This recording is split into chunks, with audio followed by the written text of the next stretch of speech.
வாழ்க்கையில் அபரிதமாக கிடைக்க வேண்டிய ஒன்று பரக்கத்.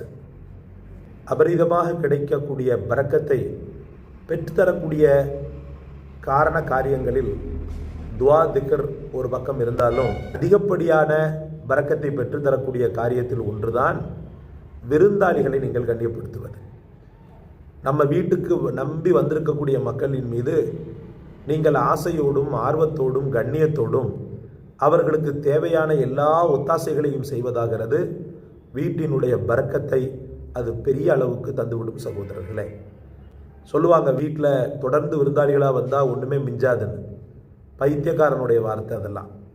படைத்த ரப்புல் ஆலமீன், அவனுடைய ரசூல், சஹாபாக்கள் இது விஷயத்தில் பரக்கத்தை தவிர வேறு எதுவுமே கிடையாது அப்படின்னு தான் திட்டவட்டமாக சொல்லியிருக்கிறாங்க.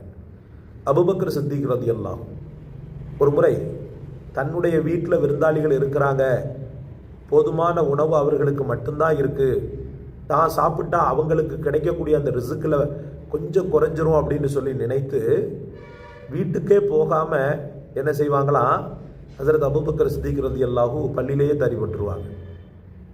அதுக்கு பிறகு வீட்டில் போய் பார்க்கும்போது வீட்டில் உள்ள தங்களுடைய மனைவி சொல்லுவாங்க, அவங்க நீங்கள் வராமல் சாப்பிட மாட்டிருக்காங்க, கையே வைக்க மாட்டிருக்காங்கன்னு சொல்லி இப்படி ஒரு போராட்டம் நடக்கும். அதுக்கப்புறமா அபூபக்கர் ரலியல்லாஹு அவர்களும் சாப்பிட்டு, விருந்தாளிகளும் சாப்பிட்டு, குடும்பத்தார்களும் சாப்பிட்டு, ஒரு கூட்டமே சாப்பிடும்.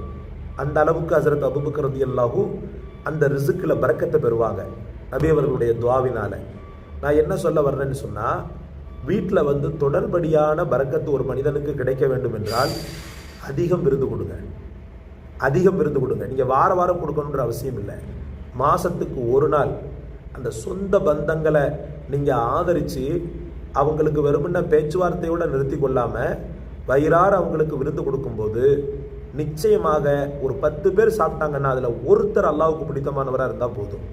உங்கள் மாமாவோ, உங்கள் சின்ன பாப்பாவோ, உங்கள் பெரிய பாப்பாவோ, யாரோ ஒரு ஆள் மனமாற என் பிள்ளை எனக்கு விருந்து கொடுத்துட்டான் அப்படின்னு சொல்லி, அல்லாஹும்ம அத்தீமன தாமனா வஸ்தீமன் சகானா ஜஅல்னா மினஷ் ஷாக்கிரீன், யா அல்லாஹ் எங்களுக்கு உணவு தந்தவருக்கு நீ உணவு கொடு, பானம் கொடுத்தவருக்கு நீ பானம் கொடு, எங்கள் அனைவரையுமே உனக்கு சுக்ர் செய்யக்கூடியவராக ஆக்கிவிடு அப்படின்னு இந்த மக்களுக்காக துஆ செய்கிற பட்சத்தில் அல்லாஹ் ரப்புல் ஆலமீன் தன்னுடைய கருணை மழையை அந்த குடும்பத்தாருடைய விஷயத்தில் பொழிகிறான். சகோதரர்களே, அதனால் விருந்து கொடுக்க தயங்கக்கூடாது. நபி ஸல்லல்லாஹு அலைஹி வஸல்லம் அவர்கள் விருந்து கொடுத்துருக்கிறாங்க, விருந்தை ஏற்கவும் செஞ்சிருக்கிறாங்க. பெருமானார் ஸல்லல்லாஹு அலைஹி வஸல்லம் யூதர்களுக்கு விருந்து கொடுத்துருக்கிறாங்க, மாற்று மத சகோதரர்களுக்கு விருந்து கொடுத்துருக்கிறாங்க. எவ்வளவுதான் எதிரியாக இருந்தாலும் அந்த எதிரியை கூட பெருமானார் ஸல்லல்லாஹு அலைஹி வஸல்லம் விருந்து வைபவத்தில் அவனை சாப்பிட வச்சு அழகு பார்த்தாங்க. ரசூலுடைய உம்மத்தாக இருக்கக்கூடிய நாம விருந்து கொடுக்கக்கூடிய விஷயத்தில் கருமையாக இருந்தோன்னு சொன்னால் ஒரு நல்ல செயல் அல்ல.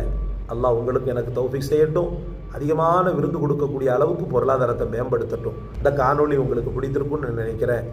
பிடித்திருந்தால் லைக் செய்யுங்கள், பிறருக்கு ஷேர் செய்யுங்கள், கருத்துக்கள் இருந்தால் கமெண்ட் செய்யுங்கள், இந்த சேனலை சப்ஸ்கிரைப் செய்யுங்கள். எல்லா மக்களுக்கும் இது சம்பந்தப்பட்ட அறிமுகத்தை ஏற்படுத்துங்கள். எல்லாவற்றையும் விட மேலாக எங்களுக்காக துஆ செய்யுங்கள். உங்களுக்காக நாங்கள் துஆ செய்கிறோம். ஜஸாக்கல்லாஹ். அஸ்ஸலாமு அலைக்கும் வரஹ்மத்துல்லாஹி வபரகாத்துஹு.